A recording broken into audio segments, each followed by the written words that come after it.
മുംബൈ ഉറങ്ങാത്ത നഗരമാണ്. അതിനൊക്കെ പുറമെ മുംബൈ ഇസ് പോർട്ട് സിറ്റി, ഒരു തുറമുഖ നഗരമാണ്. ഒരു പോർട്ട് മുത്തശ്ശി നമുക്കുണ്ട്. 150 വർഷത്തോളം പഴക്കമുള്ള മുംബൈ പോർട്ട് നമുക്കുണ്ട്. മുംബൈ പൊരുതുന്നവരുടെ നഗരം കൂടിയാണ്. അതുകൊണ്ടാവാം മുംബൈ നിറഞ്ഞു കവിഞ്ഞപ്പോൾ നാവാശേവയിലേക്ക് JNPT തഴച്ചു വളർന്നത്. അപ്പോഴും മുംബൈയുടെ ചാരുത ഒരിക്കലും നശിക്കുന്നേയില്ല. ഇതൊക്കെയാണോ ഇന്നത്തെ ഈ സ്നേഹസായനത്തിൽ ഞാൻ പറയേണ്ടത്? അല്ല.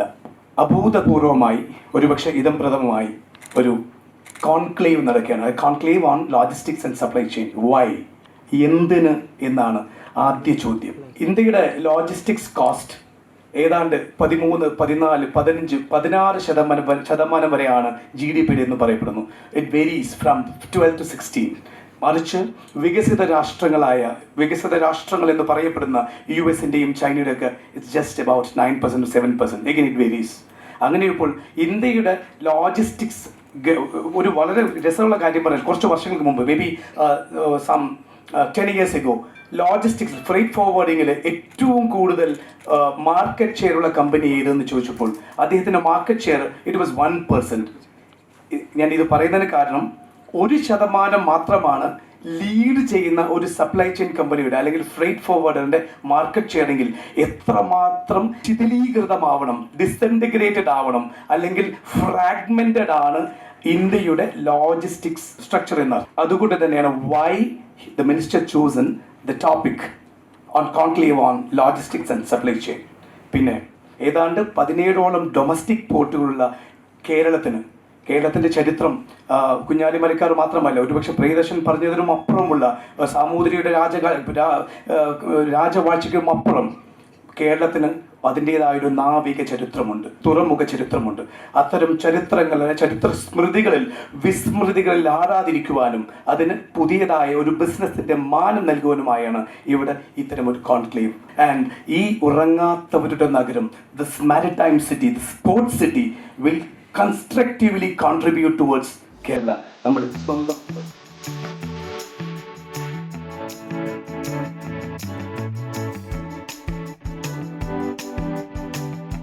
നമ്മളുടെ ഈ ഒരു കോൺക്ലേവ് തീർച്ചയായിട്ടും ആംചി മുംബൈയുടെ ഒരു ഇനീഷ്യേറ്റീവാണ്. മുംബൈയുടെ എല്ലാ സ്പന്ദനങ്ങളെയും എന്നും ഒപ്പിയെടുക്കുന്ന, മുംബൈയിലുള്ള എല്ലാ ബിസിനസ്, കലാ, സാംസ്കാരിക, ജീവകാരുണ്യ ഏത് പ്രവർത്തനങ്ങളെയും കംപ്ലീറ്റ് ആയിട്ട് ഒപ്പിയെടുക്കുന്ന ഒരേ ഒരു ഗ്രൂപ്പ് എന്ന് പറയുന്നത് ആംചി മുംബൈയാണ്. അപ്പോൾ ആംചി മുംബൈ ഇങ്ങനെ ഒരു വേദി ഒരുക്കുക എന്നുള്ളത്, I stand here on behalf of Premlal and the whole team of Amchi Mumbai and my friends who organise this. Because നമ്മൾ മലയാളികൾ ലോകത്തിൻ്റെ ഏത് ഭാഗത്ത് പോയാലും നമ്മൾ അവിടെ കേരളവും കൂടെ കൊണ്ടുപോകും. ലോകത്തിൻ്റെ ഏത് ഭാഗത്താണെങ്കിലും നമ്മളുടെ commitment towards Kerala and wanting our home state to develop to its full potential is always നമ്മൾക്ക് പ്രൈമറി നമ്മളുടെ ഏറ്റവും വലിയ ഇൻട്രസ്റ്റ് ആണ്. So that explains why we have a conclave like this. So തീർച്ചയായിട്ടും ഇതൊരു ചരിത്ര മുഹൂർത്തമാണ്. മുംബൈയിലുള്ള ലോജിസ്റ്റിക്സ് മാത്രമല്ല, മാനുഫാക്ചറിങ്, എക്സ്പോർട്സ്, ഫിനാൻസ്, ഷിപ്പിംഗ്, ഈ മേഖലകളിലെല്ലാം ഉള്ള ഏറ്റവും ഒരു ക്രീം ആയിട്ടുള്ള ദ ലീഡിങ് എൻ്റർപ്രന്യൂഴ്സിനെയാണ് ഇവിടെ നമ്മൾ ഒന്നിച്ചു കൂടിയിരിക്കുന്നത് to think how we can contribute. തീർച്ചയായും നമ്മൾ ലോകത്തിൻ്റെ പല ഭാഗങ്ങളിൽ പോയിട്ട് നമുക്ക് ഒരുപാട് എക്സ്പീരിയൻസ് കിട്ടിയിട്ടുണ്ട്. How we can effectively contribute back to our home state and develop it even more further. അപ്പോൾ അത് അങ്ങനെയുള്ള ഒരു കോൺക്ലേവിലേക്ക് എത്തിച്ചേർന്ന ഏവർക്കും വളരെ സ്നേഹത്തോടെ, വിനയത്തോടെ നിങ്ങളുടെ ഏവരെയും ഹാർദവമായി സ്വാഗതം ചെയ്യുന്നു. I think this is the right time for all of us, especially in this connected sector, because we have a wonderful team, Kerala, which wants to develop, which always wanted, but right now there's a lot of agility in terms of how we can further the prospects of this particular sector. നമ്മുടെ ഒരു വലിയ റെസ്പോൺസിബിലിറ്റിയും കൂടെ നമ്മളൊന്നും കൂടെ ഓർക്കണം.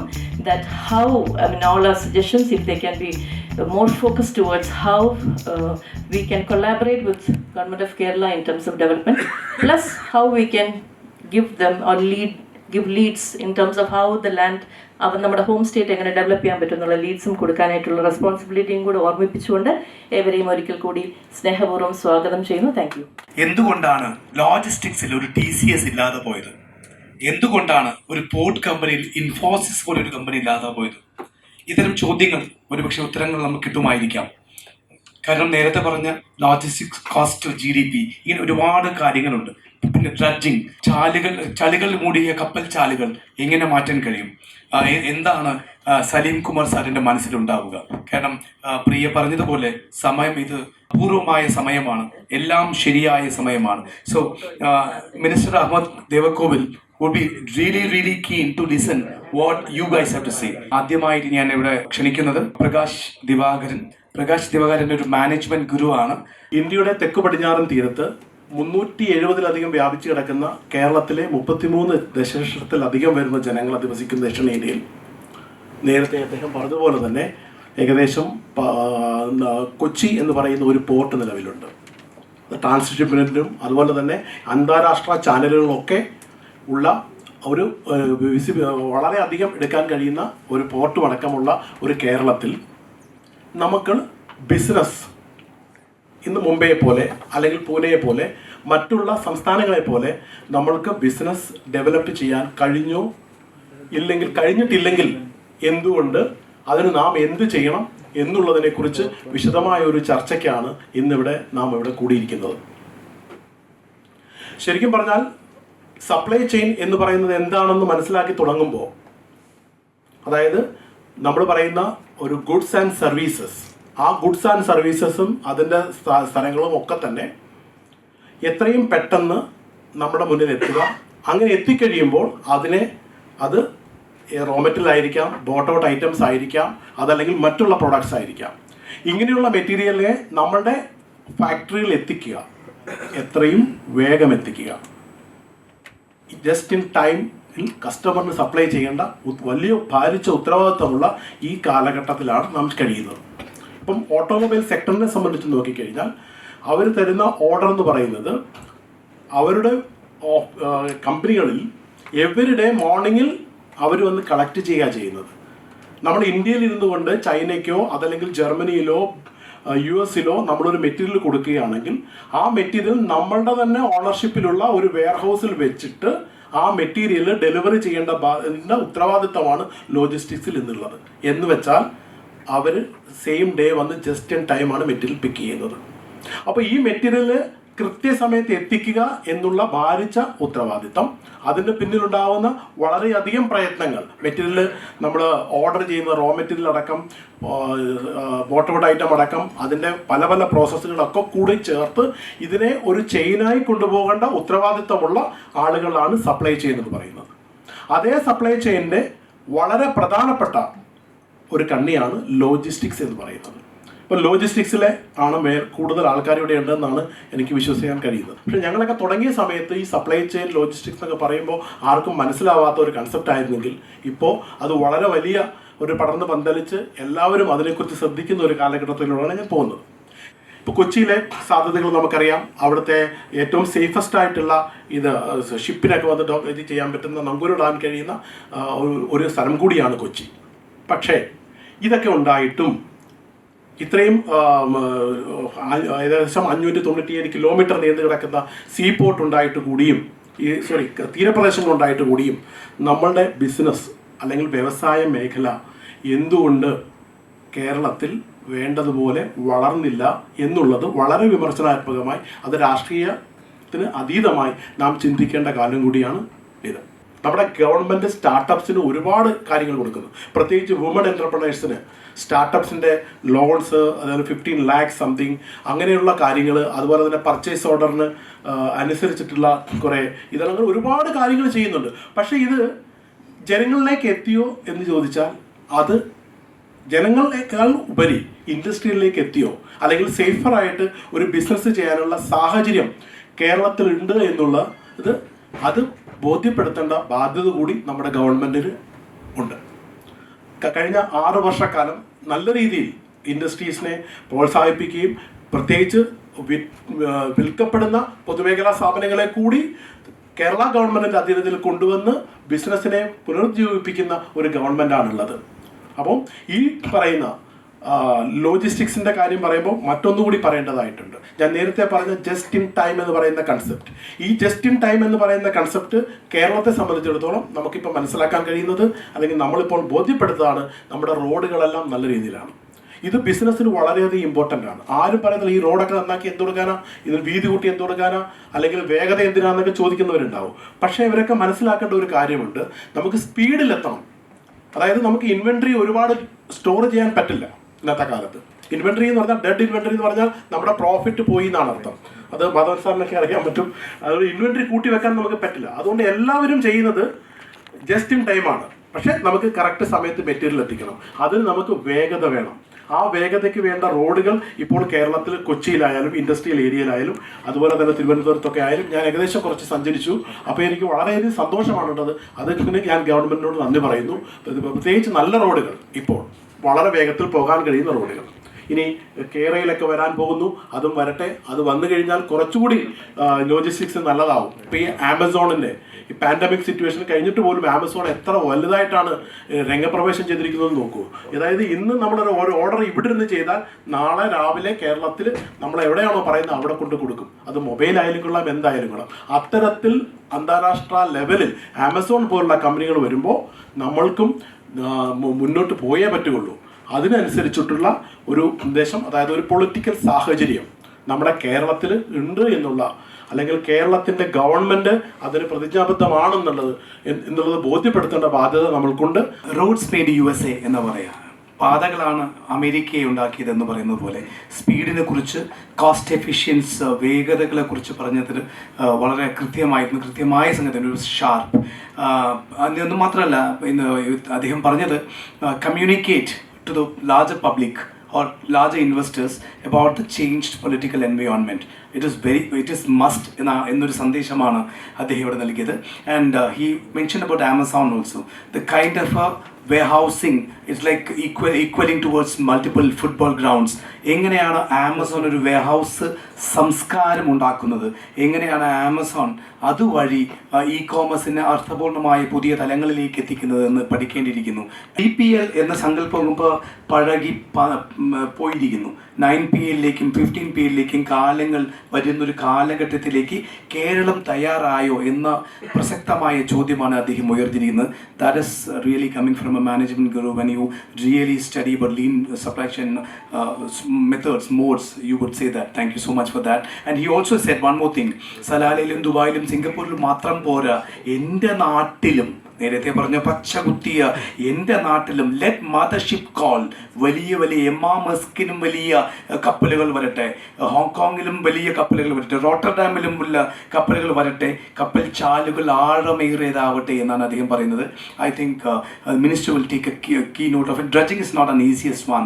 Dredging is sustainable, it's a continuous ongoing stuff. അത് Salim Kumar sir തീർച്ചയായിട്ടും നോക്കും. കാരണം because when you have you don't want your ships to be languishing in your port, and you don't want to pay charges. And speed is money. That's what he said. ഇത്തരം നിർദ്ദേശങ്ങളാണ് ഒരു പക്ഷേ ഈ നിർദ്ദേശങ്ങൾക്ക് വേണ്ടിയാവും ഈ തുടക്കം.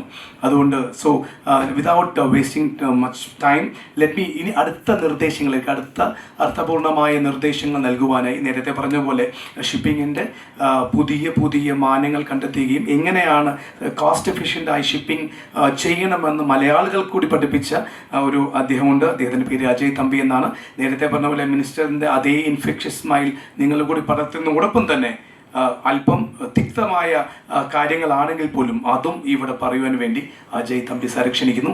ഇന്ത്യ എന്ന മഹാരാജ്യത്തിന് അത്രയ്ക്കും opportunities ഉണ്ട്. അപ്പോൾ കേരളം എന്ന നമ്മുടെ ഗോഡ്സ് ഓൺ കൺട്രി, അല്ലെങ്കിൽ നമ്മുടെ സ്വന്തം നാടിന് എത്രമാത്രം കോസ്റ്റ് ലൈനുള്ളത്. Even though major ports like കൊച്ചിനാണ് മേജറായിട്ട് നമുക്കിപ്പോൾ ഉള്ളെങ്കിലും വിഴിഞ്ഞം എന്ന deep sea port, especially during Covid time, നമ്മുടെ ഈ പറഞ്ഞ പോലെ എമ്മ മേഴ്സ്കല്ല, ഐ തിങ്ക് 22,000-24,000 വരെയുള്ള വെസൽസ് വരെ we could do crew change. അപ്പോൾ കേരളത്തിന് വേണ്ടിയിട്ട് ഇതുപോലെ ഈവൻ ഒരു company like us, we are also looking at how every individual, every staff can be attracted towards their holiday. അപ്പോൾ ഇതെല്ലാം നമ്മൾ പറയുമ്പോൾ ഇതെല്ലാം വികസനത്തിൻ്റെ ഭാഗമായിട്ടാണ്. പിന്നെ ഈ പറഞ്ഞ പോലെ so they are looking at ഒരു 3 trillion in the next 10 years.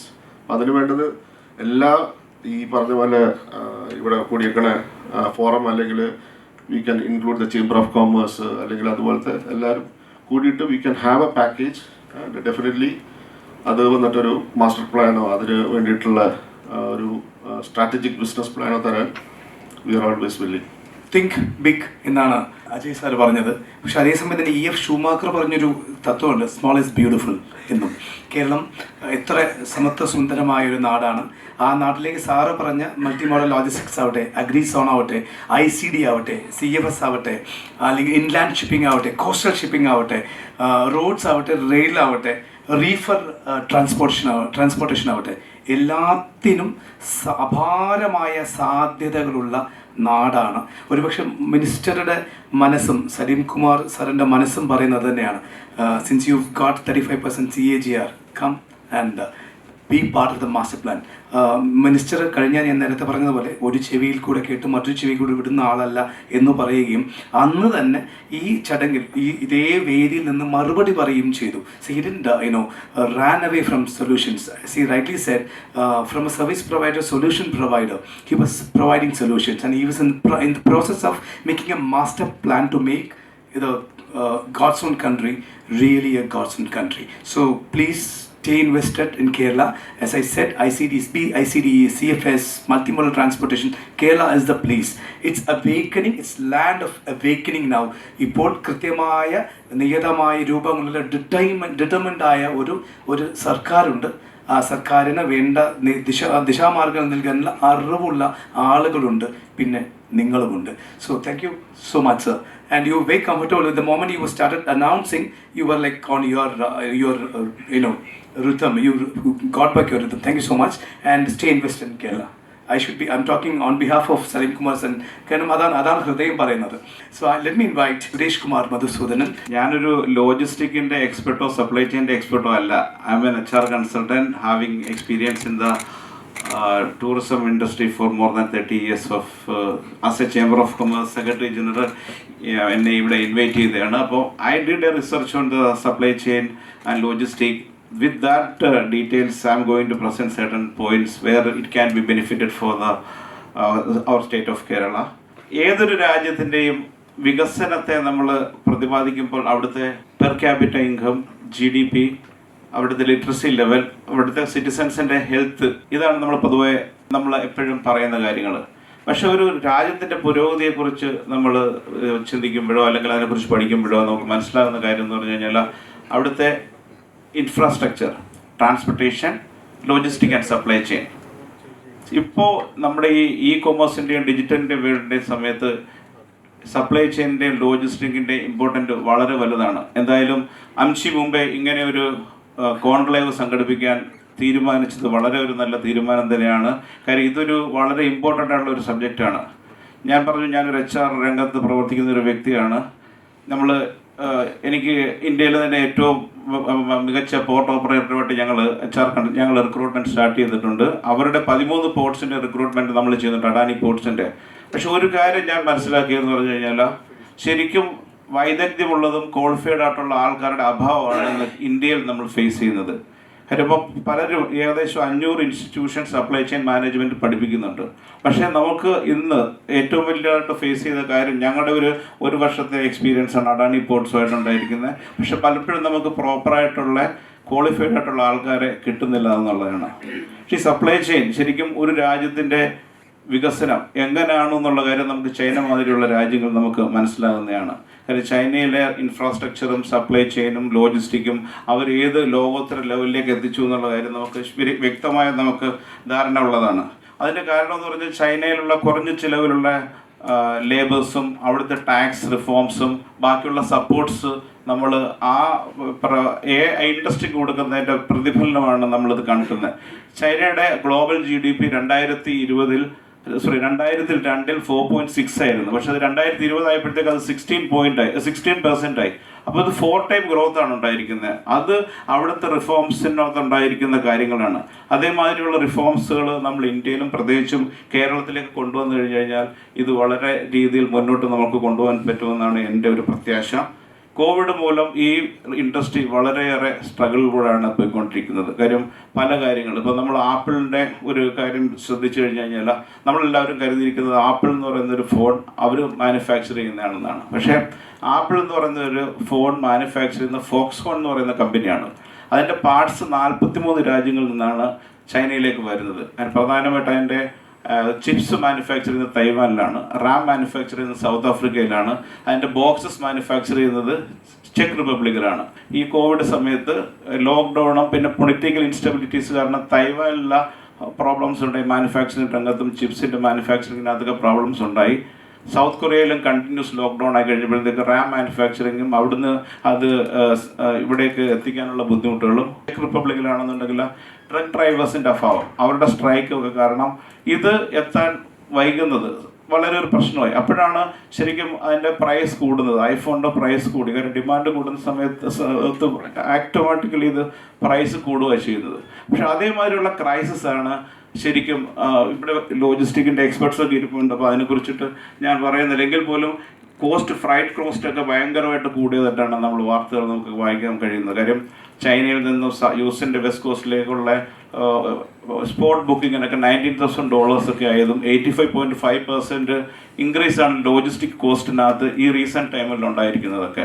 70 days ഒക്കെ എടുത്തു എന്നുള്ളതാണ് നമ്മൾ പേപ്പറിലൊക്കെ വായിച്ചിരിക്കുന്നത് ഒരു കൺസൈൻമെൻറ്റ് എത്താൻ വേണ്ടി. അപ്പോൾ അതേമാതിരിയുള്ള പ്രശ്നങ്ങളാണ് ഫേസ് ചെയ്തുകൊണ്ടിരിക്കുന്നത്.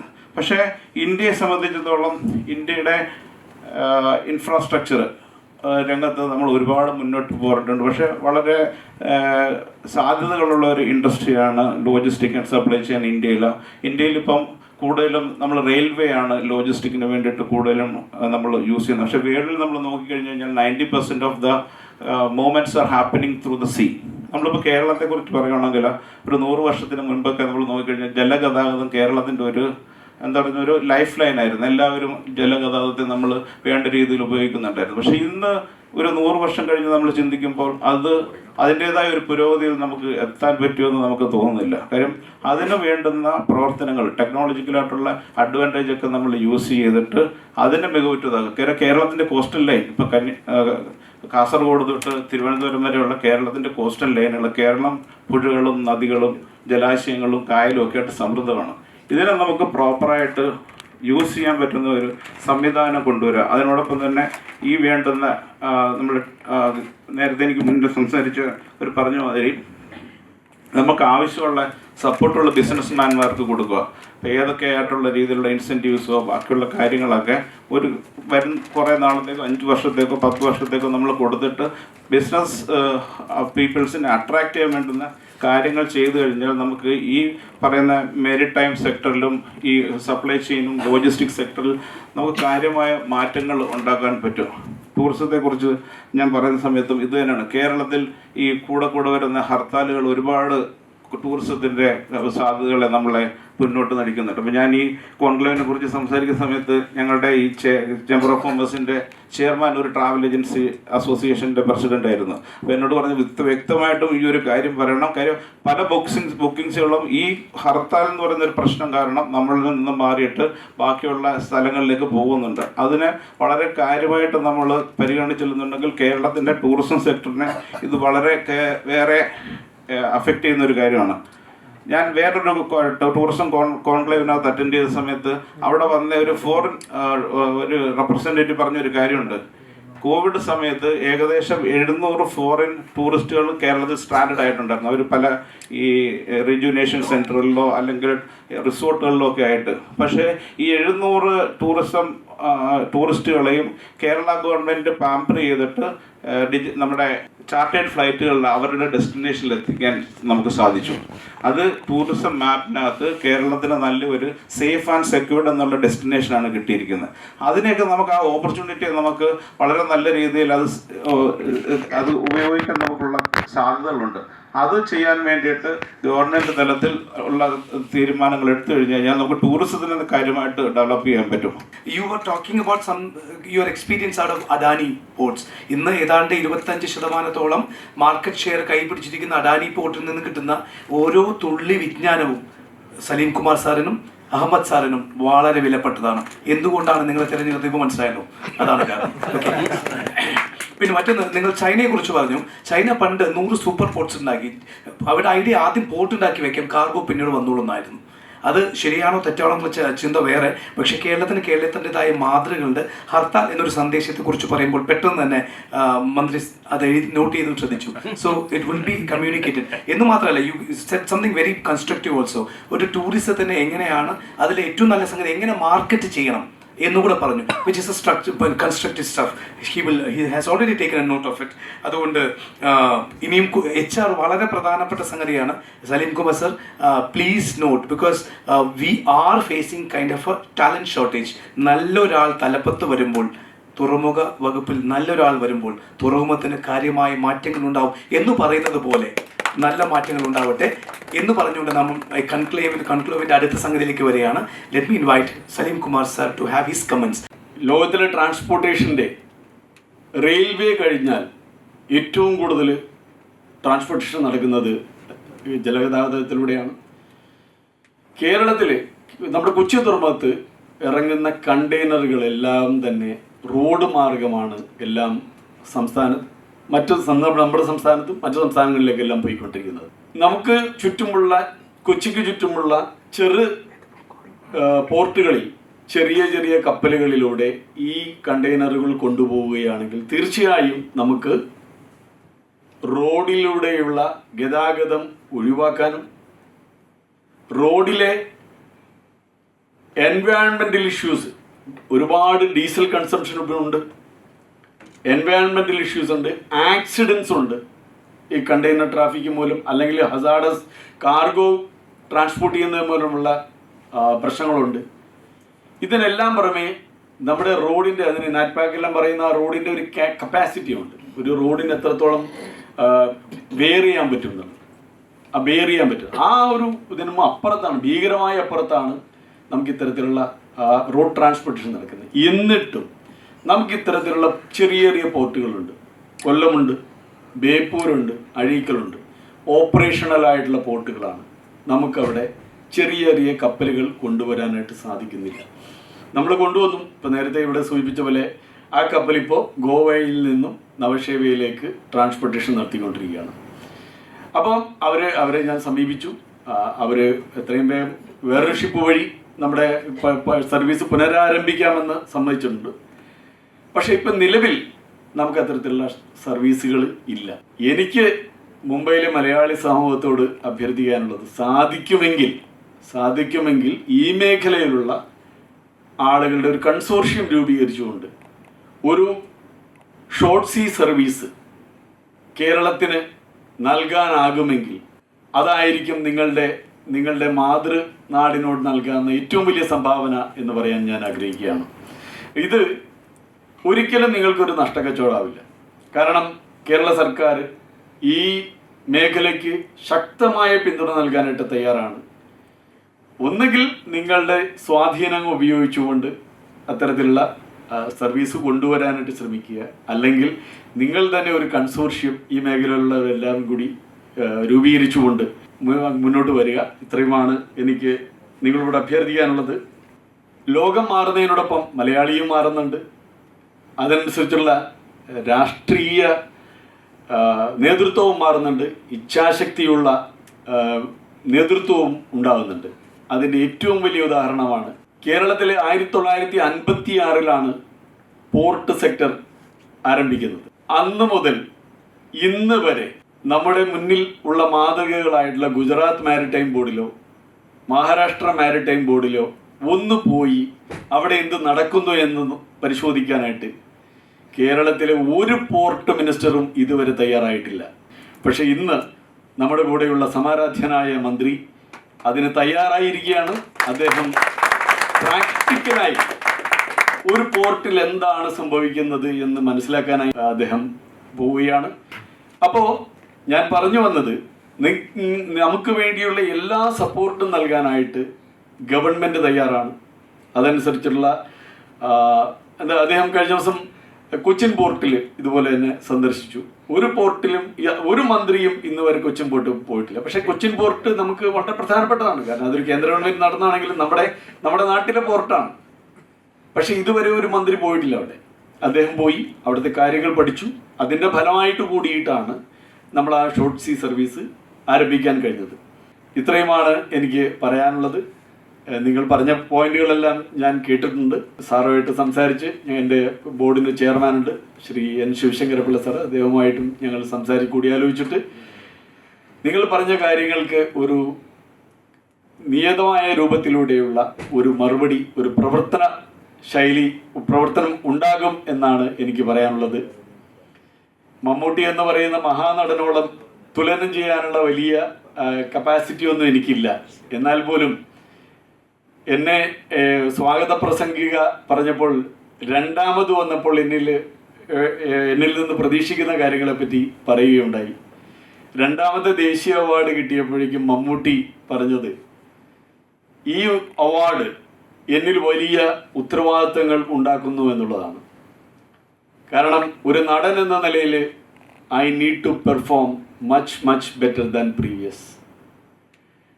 അതേ മാനസികാവസ്ഥയിലാണ് ഞാൻ ഇന്നിവിടെ നിൽക്കുന്നത്. ബഹുമാനപ്പെട്ട മന്ത്രി അദ്ദേഹം രണ്ടാമതും എന്നെ ഈ ചുമതല ഏൽപ്പിച്ചപ്പോൾ എനിക്ക് ഒരുപാട് ഉത്തരവാദിത്തങ്ങളും കർത്തവ്യങ്ങളുമാണ് എൻ്റെ മുന്നിൽ ഉള്ളത്. നിങ്ങളുടെ എല്ലാവരുടെയും സപ്പോർട്ട് കൂടി അത് നിർവഹിക്കാനാകും എന്നാണ് എൻ്റെ പ്രതീക്ഷ. ഒരു bureaucrat officer is actually exposing something which shouldn't be done. അത് കേരളത്തിൻ്റെ മാറ്റമാണ്. കേരളത്തെ സ്നേഹിക്കുന്നവർക്ക് ഇതിൽ പരം എന്താണ് വേണ്ടത്? കാരണം ഇതാണ് ധൈര്യം, ഇതാണ് നിലപാട്, ഇതാണ് പ്രതീക്ഷ. അത് മുഴുവൻ യാതൊരു സങ്കോചവുമില്ലാതെ പോരട്ടെ എന്ന് കേൾക്കുന്ന ഒരു മന്ത്രി നിങ്ങളോട് ആദരവ് കൂടുന്നു. ശരിക്കും അത്ര വിമർശത്തിന് വളരെ കൃത്യമായി പറയുകയും അതോടൊപ്പം തന്നെ നിങ്ങളൊക്കെ അമ്പരപ്പിച്ചുകൊണ്ട് നിങ്ങളൊരു ഓഫർ വയ്ക്കും എന്ന് കരുതുന്നതിന് പകരം തിരിച്ചൊരു ഓഫർ വയ്ക്കാൻ കാണിച്ച ചങ്കൂറ്റത്തിന് സലാം. നിങ്ങൾക്ക് മമ്മൂട്ടിയെ ധൈര്യത്തിൽ നിങ്ങൾക്ക് ഉപമിക്കാം. You come, who doesn't want a second chance and who doesn't want to prove and you had all it. And ഞാൻ നേരത്തെ പറഞ്ഞു, നിങ്ങൾ ഇതൊക്കെ പുറമെ ഞങ്ങളോട് വേറൊന്നും കൂടെ പറഞ്ഞു, നിങ്ങൾ എല്ലാവരും കൂടെ ചേർന്നൊരു കൺസോർഷ്യം ഉണ്ടാക്കൂ. Like it's not about competition but it's about coexistence. Who would have said that? Thank you so much. നിങ്ങൾ ഈ പ്രസംഗത്തിലൂടെ ഇത്ര നേരം പറഞ്ഞതിലൂടെ നിങ്ങൾ ഈ സായാഹ്നത്തെ ഞാൻ നേരത്തെ പറഞ്ഞ പോലെ സ്നേഹസന്ധ്യയാക്കി മാറ്റി. Thank you so much. ഇനി കേൾക്കാനുള്ളത് മമ്മൂട്ടിക്ക് അവാർഡ് കൊടുത്ത ഒരു പ്രസിഡന്റ് ഉണ്ടല്ലോ, അദ്ദേഹത്തെയാണ്. സോ ലെറ്റ് മീ ഇൻവൈറ്റ് നമ്മുടെ സ്വന്തം മിനിസ്റ്റർ ക്ഷണിക്കുന്നു. പ്രിയം നിറഞ്ഞ ഇതിൻ്റെ സംഘാടകർ, പ്രധാനമായും അംചി ബോംബെയിലെ ബിസിനസ് കമ്മ്യൂണിറ്റി പ്രതിനിധീകരിക്കുന്ന പ്രിയപ്പെട്ട സുഹൃത്തുക്കൾ, ഇന്ന് പ്രസംഗിക്കാനല്ല വന്നത്, നിങ്ങളുടെ പ്രസംഗം കേൾക്കാനാണ്. ഞങ്ങൾ എന്ത് ചെയ്യണം എന്ന് നിങ്ങൾ ആഗ്രഹിക്കുന്നതിനെ നോട്ട് ചെയ്തെടുത്ത് പ്രാവർത്തിക്കാൻ പറ്റുമോ എന്ന് ക്ഷണിക്കാനാണ്. കോൺക്ലേവ് ഏതാണ്ട് സക്സസ് ആണ് എന്നാണ് എൻ്റെ അഭിപ്രായം. ലോജിസ്റ്റിനെ കുറിച്ച് വളരെ നന്നായി പഠിച്ചിട്ടുള്ള ആളുകൾ, ആ രംഗത്തെ വിദഗ്ധരായ ആളുകൾ തന്നെയാണ് ഇവിടെ സംസാരിച്ചിട്ടുള്ളത്. നമ്മെ സംബന്ധിച്ചിടത്തോളം ഒരു കാര്യം വ്യക്തമാണ്, കേരളത്തിൽ കുറേ കുറവുകളുണ്ട്, പക്ഷെ കുറേ നന്മകളുമുണ്ട്. ഇല്ലെങ്കിൽ കുറേ നല്ല മനസ്സുള്ള മനുഷ്യന്മാർ ലോകത്തിൻ്റെ എല്ലാ ഭാഗത്തും കേരളക്കാരായി ഉണ്ട്. അവർക്ക് പല കാര്യങ്ങളിലും നല്ല വിജ്ഞാനമുണ്ട് എന്നത് ഒരു സത്യമാണ്. ആ നിങ്ങളുടെ എക്സ്പീരിയൻസിനെ, നിങ്ങളുടെ ഇൻവെസ്റ്റ്മെൻറ്റ് മൂഡിനെയൊക്കെ എങ്ങനെ ഉപയോഗപ്പെടുത്താമെന്നാണ് കേരളത്തിലെ ഇപ്പോഴത്തെ ഗവൺമെൻറ് ആലോചിച്ചുകൊണ്ടിരിക്കുന്നത്. അതിൻ്റെ ഫലമായി ഗവൺമെൻറ് ഒരുപാട് സ്റ്റെപ്സുകൾ മുമ്പോട്ടെടുത്തിട്ടുണ്ട്. സ്റ്റാർട്ടപ്പ് സംരംഭങ്ങൾക്ക് ആവശ്യമായ അത്രയും സംഖ്യകൾ ഗവൺമെൻറ് കുറഞ്ഞ ഇൻട്രസ്റ്റിൽ ലോൺ കൊടുക്കാനുള്ള സംവിധാനം ഉണ്ടാക്കി വെച്ചിട്ടുണ്ട്. അതുപോലെ തന്നെ ലൈസൻസ്, നൂലാമാലകളിൽപ്പെട്ടിരുന്ന പഴയ ലൈസൻസ് സമ്പ്രദായം മാറ്റിയെടുത്ത് ഒരു ഏകജാലക സംവിധാനത്തിലൂടെ ഏതാണ്ട് 5 ലൈസൻസുകൾ ഒറ്റ അടിക്ക് ലഭിക്കുന്ന ഒരു സാഹചര്യം ഇപ്പോൾ കേരളത്തിലുണ്ട്. ഇവിടെ നേരത്തെ സംസാരിച്ചവരൊക്കെ തന്നെ പറഞ്ഞു, ഈ ലോജിസ്റ്റിക്സിലെ ഏറ്റവും മെയിൻ തിങ്സ് എന്ന് പറയുന്നത് സമയബന്ധിതമായി കാര്യങ്ങൾ നിർവഹിക്കുക എന്നുള്ളതാണ്. അപ്പോൾ പലപ്പോഴും ഒരു 2 ദിവസം കൊണ്ട് എത്തിക്കേണ്ട ഗുഡ്സ് 2.5 ദിവസമായാൽ അത് വലിയ നഷ്ടമുണ്ടാക്കുമെന്ന കാര്യത്തിൽ യാതൊരു സംശയമില്ല. അപ്പോൾ അതുകൊണ്ട് തന്നെ അവർക്ക് നഷ്ടം വരാത്ത രീതിയിൽ കാര്യങ്ങൾ മുന്നോട്ട് പോകാൻ നേരത്തെ ഇവിടെ സൂചിപ്പിക്കുകയുണ്ടായി, 2.5 കോടി രൂപയോളം അവർക്ക് മാത്രം ഗവൺമെൻറ് പോക്കറ്റിൽ നൽകിയിട്ടുണ്ട്. കാരണം എങ്ങനെയെങ്കിലും ഈ സർവീസുകളെ പിടിച്ചു നിർത്തണം എന്ന ലക്ഷ്യത്തോടു കൂടിയാണ്. അവർ വീണ്ടും വരാമെന്ന് പറയുന്നുണ്ട്. അതുകൂടാതെ തന്നെ 1-2 കമ്പനികൾ പുതുതായി ബന്ധപ്പെട്ട് കൊണ്ടിരിക്കുന്നുണ്ട്. അതോടൊപ്പം തന്നെ കേരളത്തിലെ നമ്മുടെ പോർട്ടുകളുടെ വികസനം എന്ന് പറയുന്നത് കുറേ കാലമായി ആരും തിരിഞ്ഞു നോക്കാനില്ലാത്തൊരവസ്ഥ അതിനുണ്ടായിരുന്നു. അതിൽ നിന്നൊരു മാറ്റം ഉണ്ടാക്കാനുള്ള ശ്രമങ്ങളാണ് നിങ്ങളും ഞങ്ങളും കൂടെ നടത്തിക്കൊണ്ടിരിക്കുന്നത്. അപ്പോൾ ഞങ്ങൾക്ക് നിങ്ങളുടെ ഈ പരിചയമുണ്ട്, ഈ പരിചയ സമ്പത്തിനെ വെറും നമുക്ക് സാമ്പത്തിക വശം മാത്രമല്ല, നിങ്ങളുടെ എക്സ്പീരിയൻസിനെ എങ്ങനെയൊക്കെ ഉപയോഗപ്പെടുത്താൻ പറ്റും എന്ന് തന്നെയാണ് ഞങ്ങൾ ചിന്തിക്കുന്നത്. അപ്പോൾ നമ്മൾ ആഗ്രഹിക്കുന്നത് എല്ലാം ഗവൺമെൻറ് ചെയ്യുക എന്ന് പറയുമ്പോൾ ഒരുപാട് സമയമെടുക്കും. അതിനാവശ്യം ഗവൺമെൻറ്റിൻ്റെ ഫണ്ടിൻ്റെ അവൈലബിലിറ്റി അനുസരിച്ച് ഡിലേ വരും. അതൊഴിവാക്കാൻ പരമാവധി പദ്ധതികൾ PPP അടിസ്ഥാനത്തിൽ ചെയ്യുക എന്നതാണ് ഗവൺമെൻറ് ഇപ്പോൾ സ്വീകരിച്ചിട്ടുള്ള ഒരു പോളിസി. ഞാൻ മനസ്സിലാക്കിയത് കേന്ദ്ര ഗവൺമെൻറ്റും ഏതാണ്ട് അതേ പോളിസി തന്നെയാണ് സ്വീകരിച്ച് മുമ്പോട്ട് പോകുന്നത്. സാഗർമാല പദ്ധതിയിൽ നമ്മൾ സമർപ്പിക്കപ്പെടുന്ന ഏതാണ്ട് എല്ലാ പദ്ധതികളെയും ഏതാണ്ട് 50% ഇൻവെസ്റ്റ് നൽകാൻ കേന്ദ്ര ഗവൺമെൻറ് സന്നദ്ധമാണ്. 50% പിന്നെ ഒരുപക്ഷെ ഇൻവെസ്റ്റ് ചെയ്യാൻ സംസ്ഥാനങ്ങൾക്ക് പ്രയാസമുണ്ടെങ്കിൽ നമ്മൾ ഈ നിർദ്ദേശപ്രകാരം PPP എന്ന് പറയുമ്പോൾ സ്വാഭാവികമായും പ്രൈവറ്റ് പാർട്ടിക്ക് അതിലേക്ക് വന്നുകൊണ്ട് ഇൻവെസ്റ്റ് ചെയ്താൽ വളരെ എളുപ്പത്തിൽ കാര്യങ്ങൾ മുന്നോട്ട് കൊണ്ടുപോകാൻ സാധിക്കും. അതോടൊപ്പം ഗവൺമെൻറ്റിൻ്റെ ഇനിഷ്യേറ്റീവ് വേണ്ട രംഗങ്ങളിലൊക്കെയും ഗവൺമെൻറ് അതുമായി സഹകരിക്കാനും ശ്രമിക്കും. കേരളത്തിൽ ഡഡ്ജിങ് ആവശ്യമുള്ള ഒരുപാട് പോർട്ടുകളുണ്ട്. അതിനുവേണ്ടിയുള്ള ശ്രമങ്ങൾ നമ്മൾ നടത്തി വരികയാണ്. അത് സാഗർമാലയുമായി ചേർന്നുകൊണ്ടും അല്ലാതെയുമൊക്കെ അത് നടത്താനുള്ള ശ്രമങ്ങളുമായി മുമ്പോട്ട് പോയിക്കൊണ്ടിരിക്കുകയാണ്. പക്ഷേ ഡഡ്ജിങ് ഇല്ലാതെ തന്നെ പ്രവർത്തിക്കാൻ പറ്റുന്ന 2 പോർട്ടുകൾ നമ്മുടെ കയ്യിലുണ്ട്. ഒന്ന് ഇപ്പോൾ പുതുതായി ഡെവലപ്പ് ചെയ്ത് വരുന്ന വിഴിഞ്ഞം പോർട്ട്, ഒരു പക്ഷേ ലോകത്തിൽ തന്നെ ഏറ്റവും നല്ല 2ാമത്തെ പോർട്ടായി അത് മാറുമെന്ന കാര്യത്തിൽ സംശയമൊന്നുമില്ല. ഏറ്റവും നന്നായി വേൾഡ് വൈഡ് എൻക്വയറീസ് ഇപ്പോൾ നടന്നുകൊണ്ടിരിക്കുന്നത് വിഴിഞ്ഞം പോർട്ടിനെ കുറിച്ചാണ്. നമുക്കറിയാം, കഴിഞ്ഞ കോവിഡ് കാലത്ത് അവിടെ ഒറ്റ വർഷത്തിൽ തന്നെ ഏതാണ്ട് 600ഓളം ക്രൂ ചേഞ്ചിങ് ആണ് അവിടെ നടത്തിയിട്ടുള്ളത്. ആ എക്സ്പീരിയൻസ് വെച്ചുകൊണ്ട് തന്നെ മുന്നോട്ട് പോകാൻ കഴിയും. അതുമാത്രമല്ല, ഇപ്പോൾ അദാനി കമ്പനിയാണ് അതിന് വർക്കുകൾ നടത്തി വരുന്നത്. അദാനി കമ്പനി ഇപ്പോൾ പഴയന്ന് വ്യത്യസ്തമായി നമുക്കറിയാം, കഴിഞ്ഞ 5 വർഷക്കാലം അവർ നടത്തിയ ഒരു വർക്ക് ഈ ഒരു വർഷം കൊണ്ട് അത്രയും വർക്കുകൾ അവർ പൂർത്തീകരിച്ചു കഴിഞ്ഞു. 3 ഇരട്ടി വർക്കുകൾ പൂർത്തീകരിച്ചു കഴിഞ്ഞു. ഇപ്പോൾ അവർ തന്നെ ഞങ്ങളോട് വെച്ച നിർദ്ദേശം 2ഉം 3ഉം സെക്ടറായിട്ടുള്ള വർക്കുകൾ സ്റ്റാർട്ട് ചെയ്യാൻ അനുവദിക്കുമെങ്കിൽ പുതുതായി 11,000 കോടി രൂപ കൂടെ ഇൻവെസ്റ്റ് ചെയ്യാൻ അവർ തയ്യാറാണ് എന്ന് ഇങ്ങോട്ട് അറിയിച്ചിരിക്കുകയാണ്. അതിന് കാരണം ശ്രീലങ്കയിലുണ്ടായ പുതിയ സംഭവ വികാസങ്ങളുടെ അടിസ്ഥാനത്തിൽ ഷിപ്പ് ഓണേഴ്സ് തിരഞ്ഞുകൊണ്ടിരിക്കുന്നത് സുരക്ഷിതമായൊരു പോർട്ടാണ്. അത് ഫസ്റ്റ് പ്രിഫറൻസ് അവർ നൽകുന്നത് വിഴിഞ്ഞം പോർട്ട് തന്നെയാണ്. അത് ഏറ്റവും നന്നാക്കി മനസ്സിലാക്കിയ പ്രൈവറ്റ് കമ്പനി തന്നെയാണ് അദാനി എന്ന കാര്യം കൊണ്ട് തന്നെയാണ് നേരത്തെ അവരുടെ പിറകെ ഞങ്ങൾ കൂടി അത് സ്പീഡ് ചെയ്യാൻ വേണ്ടി ഓരോ രംഗത്തും അവരെ പിറകെ കൂടേണ്ട സാഹചര്യം ഉണ്ടായെങ്കിൽ ഇപ്പോൾ കഴിഞ്ഞ 3-4 മാസമായി അവർ ഞങ്ങളെ പിറകിൽ നമുക്കൊന്നുകൂടി സ്പീഡാക്കാം എന്ന് പറഞ്ഞുകൊണ്ട് പിറകെ കൂടിയിരിക്കുകയാണ്. അവിടെ നമുക്കറിയാം, അവിടെ ഇലക്ട്രിസിറ്റി സപ്ലൈയുമായി ബന്ധപ്പെട്ടിട്ടുള്ള പവർ സ്റ്റേഷൻ്റെ പണി പരിപൂർണമായി പൂർത്തിയായി കഴിഞ്ഞു. ബിൽഡിങ്ങുകളുടെ എല്ലാ വർക്കുകളും പൂർത്തിയായി കഴിഞ്ഞു. അതുപോലെ തന്നെ അവിടത്തേക്കുള്ള നമ്മുടെ സ്വാഗത കവാടത്തിൻ്റെ പണികൾ പൂർത്തിയായി കഴിഞ്ഞു. ഏതാണ്ട് 1850 മീറ്ററിൽ നമ്മുടെ ബ്രേക്ക് വാട്ടർ എത്തിക്കഴിഞ്ഞു. ഇനി ഏതാണ്ട് 1000 ചില്ലറ മീറ്റർ കൂടിയാണ് നമുക്ക് അതിൻ്റെ വർക്ക് പൂർത്തിയാക്കാനുള്ളത്. ഈ വർഷം തന്നെ അത് പൂർത്തിയാക്കാൻ കഴിയും എന്നാണ് നമ്മൾ ഉദ്ദേശിച്ചത്. ഇപ്പോൾ അവർ പറയുന്നത് ഏതാണ്ട് മെയ് വരെ ഒരു പക്ഷേ സമയം വേണ്ടി വരും എന്നാണ്. ഏതായാലും അതുപോലെ തന്നെ നമ്മുടെ മാരിടൈം ബോർഡിലും നമ്മുടെ ഇതിലൊക്കെ തന്നെ നല്ലൊരു പുതിയ ടീം ഇപ്പം രംഗത്ത് വന്നിരിക്കുകയാണ്. ഈ ടീമിനെ വെച്ചുകൊണ്ട് വളരെ ഫാസ്റ്റായിട്ട് കാര്യങ്ങൾ നീക്കാൻ കഴിയുമെന്ന ശുഭാപ്തി വിശ്വാസം ഉണ്ട്. അതുകൊണ്ട് തന്നെ ഈ രംഗത്ത് പരിചയമുള്ള നിങ്ങൾ ഇൻവെസ്റ്റ് ചെയ്യാൻ തയ്യാറാണെങ്കിൽ നിങ്ങളോടൊപ്പം ഗവൺമെൻറ് ശക്തമായി ഉണ്ടാകും എന്ന് ഉറപ്പ് നൽകാൻ ഈ അവസരം ഞാൻ ഉപയോഗപ്പെടുത്തുകയാണ്. ഞങ്ങളിപ്പോഴും ആഗ്രഹിക്കുന്നത് ഇത്രയൊക്കെ പറഞ്ഞതെങ്കിലും നിങ്ങൾ ഓരോരുത്തരുടെ മനസ്സിലും ഒരുപക്ഷെ നിങ്ങൾ പുറത്ത് പറയാത്ത ചില ബിസിനസ് രഹസ്യങ്ങളുണ്ടാകും. കാരണം ഒരു ബിസിനസ്മാൻ എന്ന നിലക്ക് ഒരിക്കലും എല്ലാം തുറന്ന് പറയും എന്ന് ഞാൻ മനസ്സിലാക്കുന്നില്ല. അപ്പോൾ അതുകൊണ്ട് തന്നെ ആ രഹസ്യങ്ങൾ നിങ്ങൾക്ക് ഞങ്ങളുമായി രഹസ്യമായി തന്നെ പങ്കുവെക്കാനുള്ള അവസരം ഉണ്ടാവും. കാരണം ഞങ്ങൾ നേരത്തെ ബിസിനസ് മീറ്റ് നടത്തിയപ്പോൾ ഞങ്ങൾക്ക് മനസ്സിലാക്കാൻ കഴിഞ്ഞതാണ്, ഒരുപാട് പേരിൽ പങ്കെടുത്തു, പക്ഷെ പലരും മനസ്സ് തുറക്കുന്നില്ല. അവരോട് ഞങ്ങൾ പറഞ്ഞു, പ്രശ്നമില്ല, നിങ്ങൾക്ക് നേരിട്ട് വന്ന് ഞങ്ങളെ കാണാം, ഞങ്ങളത് രഹസ്യങ്ങൾ എവിടെയും പുറത്തുവിടാതെ സൂക്ഷിച്ചു കൊള്ളാം. ആ രീതിയിൽ ചില ആളുകളൊക്കെ സമീപിച്ചിട്ടുണ്ട്. ഇപ്പോൾ കോഴിക്കോട്ട് ബീച്ചിൽ ഏതാണ്ട് 2.5 ഏക്കറോളം സ്ഥലം കാലിയായി കിടക്കുന്നുണ്ടായിരുന്നു. അവിടെ ചില പ്രൊജക്റ്റുകളുമായി ബന്ധപ്പെട്ട് ഞങ്ങളൊരു എക്സ്പ്രസ്സോ ഇൻഡസ്ട്രി അടിച്ചപ്പോൾ ഏതാണ്ട് 16ഓളം അപേക്ഷകൾ കിട്ടിക്കഴിഞ്ഞിട്ടുണ്ട്. അത് വളരെ പെട്ടെന്ന് തന്നെ അതിനെക്കുറിച്ച് തീരുമാനമെടുക്കും. മിക്കവാറും അടുത്ത ദിവസങ്ങളിൽ തന്നെ തീരുമാനമെടുക്കും. അതുപോലെ കാസർഗോഡ് മുതൽ തിരുവനന്തപുരം വരെയുള്ള ഒരുപാട് തീരപ്രദേശങ്ങളിൽ ചെയ്യാൻ പോകുന്ന വിവിധതരം പദ്ധതികളെക്കുറിച്ച് ആളുകൾ അന്വേഷിച്ച് വരുന്നുണ്ട്. അതൊക്കെ വെച്ചുകൊണ്ട് നമുക്ക് ഡയറക്റ്റ് ഇരുന്നു കൊണ്ട് തന്നെ ചർച്ച ആർക്ക് വേണമെങ്കിൽ എപ്പോൾ വിളിച്ചാലും നമ്മൾ അവൈലബിളാണ്, സമയം തരും, നമുക്ക് സംസാരിക്കാനുള്ള സൗകര്യങ്ങൾ ഉണ്ടാക്കാം.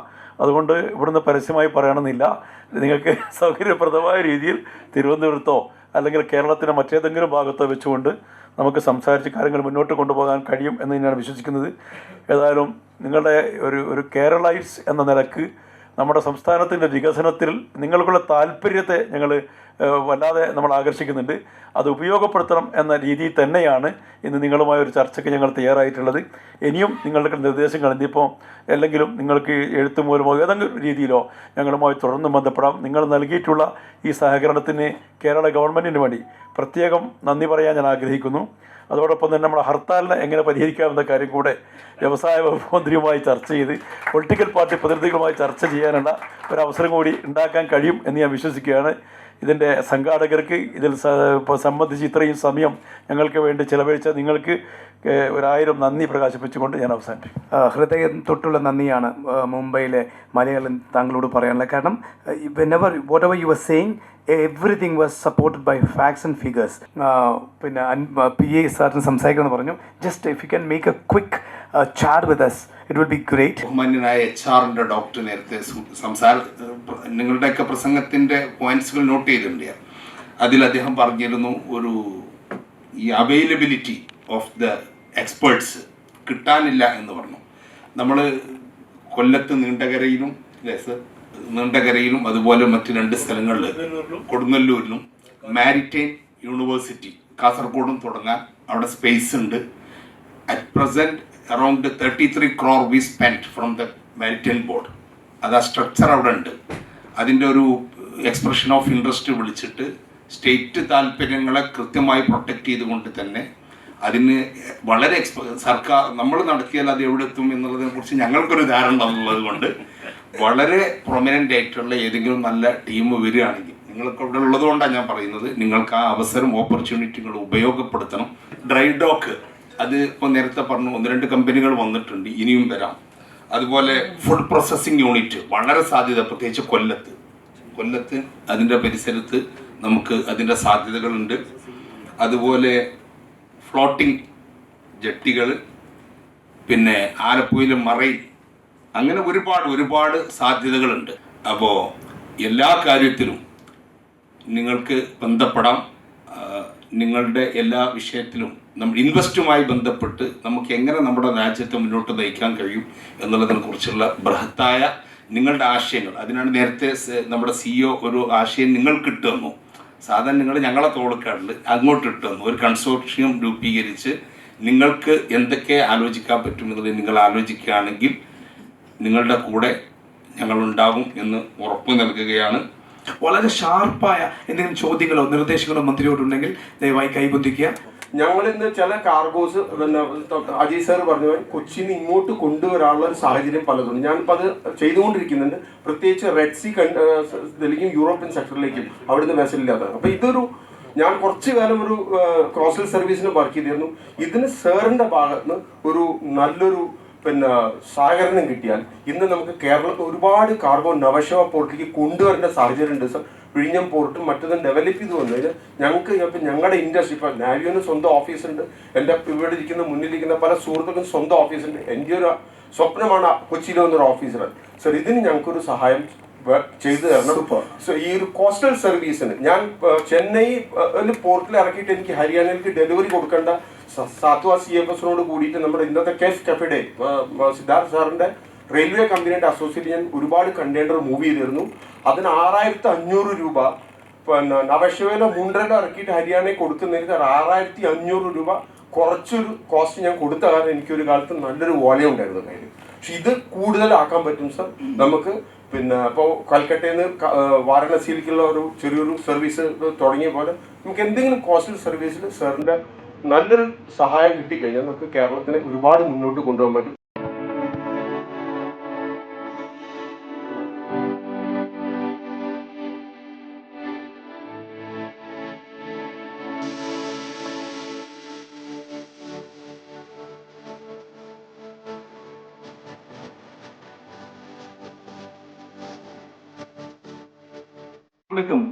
ഒരു ചെറിയ സ്റ്റെപ്പിൽ നിന്നാണ്. അതാണ് ഇവിടെ നടന്നത്.